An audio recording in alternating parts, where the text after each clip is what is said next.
ये हमारी इज्जत और नामूस के जिम्मेदार हैं। मुझे इंसाफ क्यों नहीं मिल रहा है? निजी जिंदगी में झांकने वाला सख्त से सख्त सजा का हकदार है। सेनेटर आजम स्वाति की सुप्रीम कोर्ट के बाहर गुफ्तगू। कहा कि आज मेरी हिचकियां और आंसू भी बंद है। मैं मुकदमा अपनी बीवी का नहीं बल्कि हर माँ और बेटी का लड़ रहा हूँ।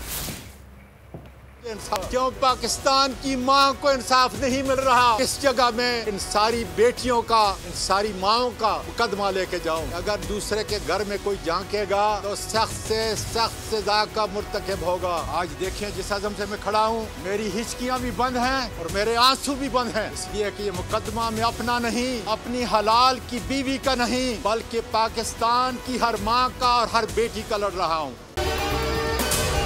अगर आपको ये वीडियो पसंद आई है तो हमारे चैनल को सब्सक्राइब करें और बेल आइकॉन पर क्लिक करें।